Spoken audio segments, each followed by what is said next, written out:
Lauren Hensley with 12 News here in Beaumont, Texas.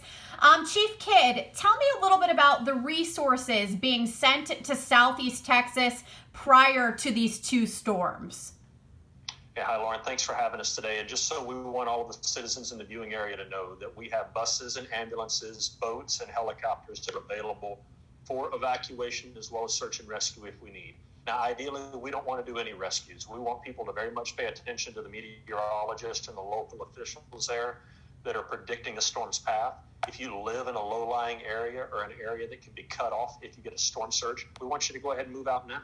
Go ahead and move now while it's still bright and sunny outside. You can get a lot further down the road. Go stay with friends or family.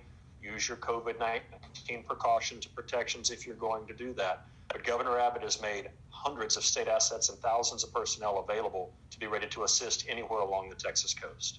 And speaking of COVID-19, when it comes to rescues, if those rescues need to happen, what precautions may be put into place? Well, we would want those that need rescuing, if at all possible, to be sure that they're wearing a mask and doing what they can to not only protect themselves, but protect the rescuers. But Lauren, we shouldn't overcomplicate this.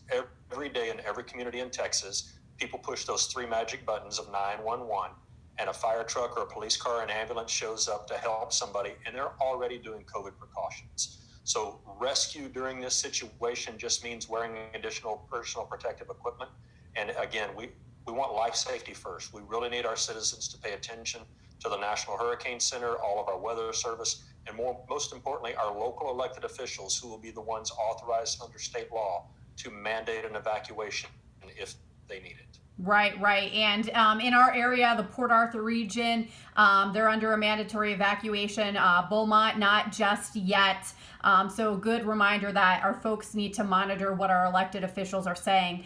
Chief Kidd, tell me a little bit about after the storm. What kind of resources will be available for Southeast Texas? Yes, ma'am. And I quickly want to go back to before the storm, if I may. And Absolutely. I want to applaud the local elected officials there, the mayor and the judges that are working together. We can't just blow the whistle and tell everybody to evacuate at the same time. Otherwise, we wind up with what we saw in Rita, where you have too much traffic jam and too much backlog of traffic. So we are counting on our local officials to work together and get those most severely or most potentially impacted out first. That's why it's so critical that our citizens listen to the local officials as they make those decisions. Timing will be everything over the next 72 hours. Now, to your question about after the hurricane, we have volunteer coordination, volunteer donation, chainsaw crews, debris cleanup crews. All of those resources are already moving into the Texas area and will be staged for potential Texas landfall. And how about sheltering? How will sheltering look different this year? So one of the things for congregate settings is you'll have a lot fewer people in a lot bigger places. But because President Trump quickly turned around Governor Abbott's request for an emergency declaration, we will also be using hotel rooms a lot faster. And hotels are much better for families to shelter in because they have their own restrooms, they have their own showers.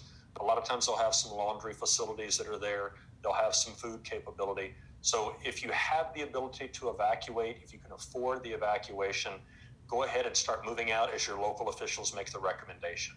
If not, we will have reception hubs set up in San Antonio, Austin, and in Dallas, so that if you get to this reception hub, if we do have a congregate setting that has space, we'll ask that you go there, or we'll be working with the Red Cross or the Texas Comptroller's office to be sure that you have a hotel room to stay in. And an important reminder for folks, they're going to be worried if they can't afford it, will they be on the hook for that money?